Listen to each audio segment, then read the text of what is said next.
to say a lot. Many might not know that John is the only congressman that Martin Luther King ever endorsed. Many do know your long support for H.R. 676, the single-payer bill that this organization has always supported.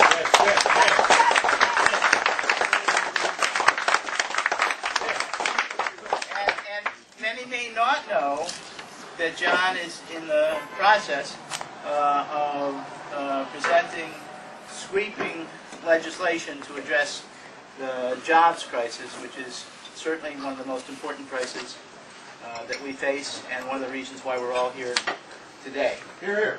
John?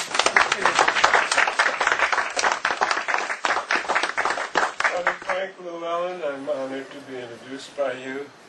It's good to know that a lot of my Michigan and Detroit and Grosse Pointe people are here. David Green and Dave and Herman and probably others. And so I come to you this afternoon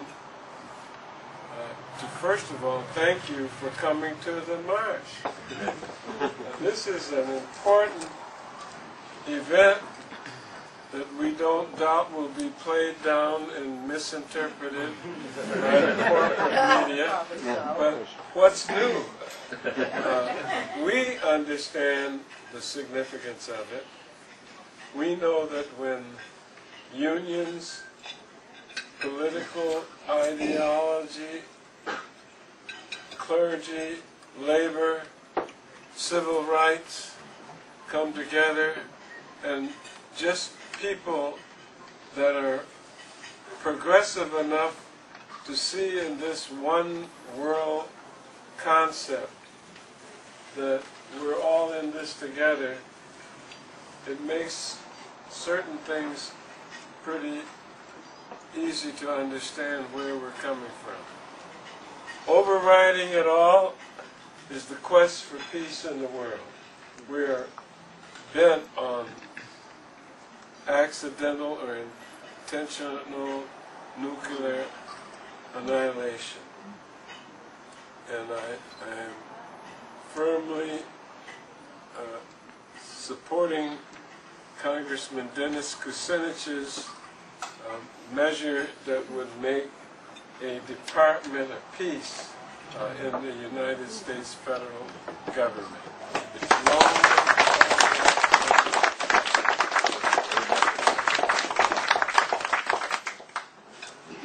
And then there is the question of my beloved 44th President of the United States.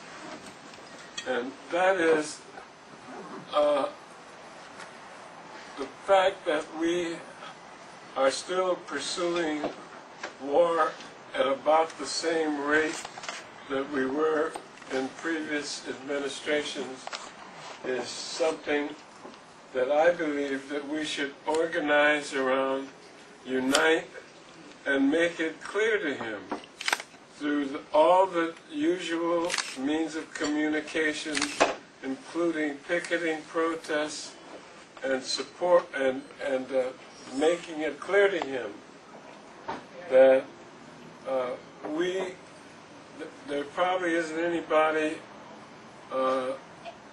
above the 10th grade who doesn't know that you cannot win a war in Afghanistan. And now, I'm instructing what is reputed to be the smartest man in American politics. I respect him. I support him. And against that, and he's got to do something about jobs immediately.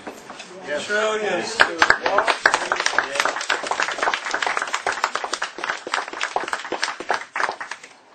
So I say that all against the backdrop of the fact that in 2012 there is a highly organized effort to make sure that he is a one-term president. It started even before he was sworn in. It's grown.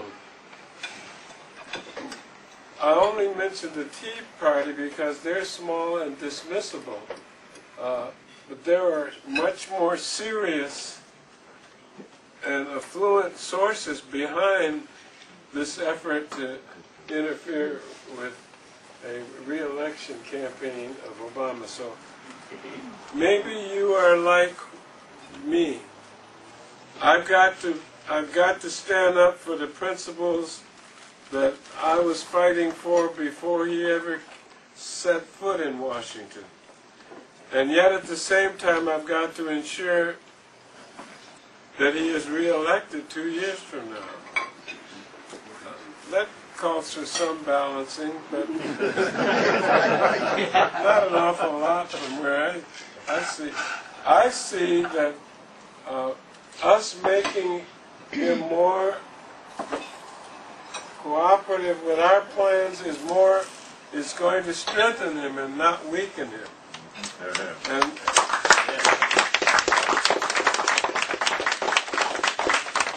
And to have this press secretary of his denouncing the left is a automatically dismissible act.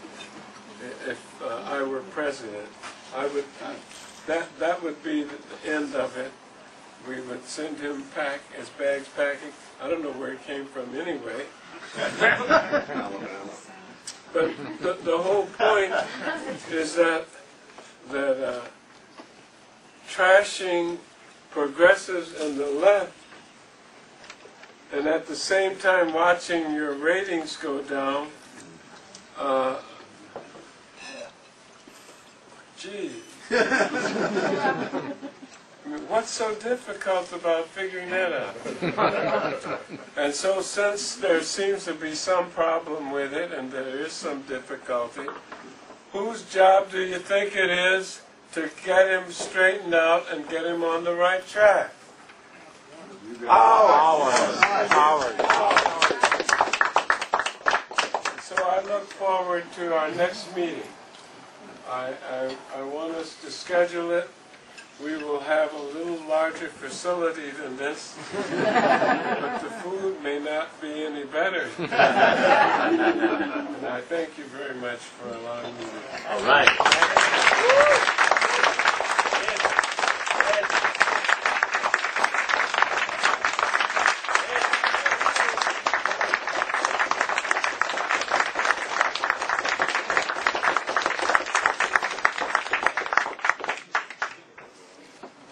Okay, thank you so much. Thank you, brother.